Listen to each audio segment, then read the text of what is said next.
Assalamualaikum. Kembali lagi dengan YouTube Islamic Story ID. Hari ini kita akan ceritakan sebuah kisah. Kisah Abuya Muda Wali dan jin perempuan. Setiap hamba Tuhan yang dimuliakan olehnya pastilah ada kelebihan yang dianugerahkan, baik karamah yang ada pada dirinya sendiri ataupun karamah yang bisa diberikan kepada orang lain.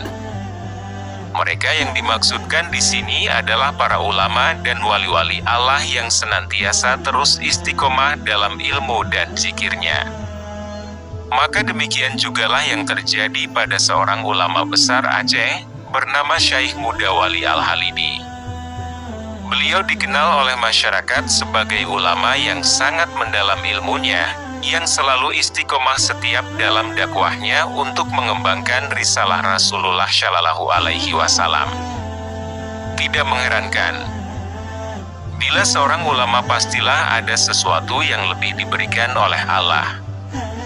Abuya memiliki beberapa kelebihan yang diberikan Allah pada diri beliau. Salah satunya adalah mengajarkan jin, ngaji, malah ada sebuah bil di Dayah Labuhan Haji disebut bil jin. Nah, di bil inilah mengaji dan mengajarkan kaum jin Islam oleh Abuya Muda Wali. Bahkan dari sekian banyak itu adalah jin atau hadam jin yang menjadi pengikut beliau.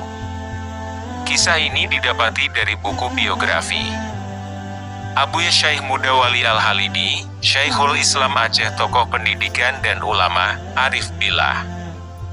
Al-Kisah. Dikisahkan lokasi tempat berdirinya Masjid Syekhuna ini dulunya merupakan tempat bersemayam Putro Ibaren, yaitu sebangsa jin sebagaimana sudah dijelaskan pada bahagian kedua di dalam buku kami. Hal ini terbukti dengan suatu kejadian pada saat Abuya Muda Wali sedang mengajarkan murid-murid beliau di bulan Ramadan. Datanglah seorang wanita dengan postur badan yang tinggi dan berparas cantik, dengan membawa obor dari daun kelapa. Wanita ini membakar obornya pada salah satu lentera di sana. Anehnya kalau biasanya orang-orang membuat obornya dari daun kelapa kering, tapi wanita ini malah membuatnya daun kelapa yang masih basah, sehingga lentera itu padam dibuatnya. Yang lebih aneh lagi adalah kejadian ini bukan satu kali tapi justru terjadi beberapa kali dalam waktu yang sama.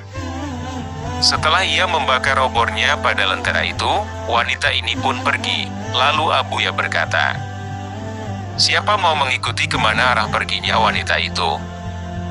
Salah seorang murid beliau memberanikan diri mengikuti kemana arah hilangnya wanita tersebut. Anehnya tidak ditemukan apa-apa melainkan hanya seberkas sobekan kain busuk atau kain yang sudah usang saja. Akhirnya murid Abuya tahu bahwa wanita itu adalah Putro Baren. Terima kasih. Assalamualaikum.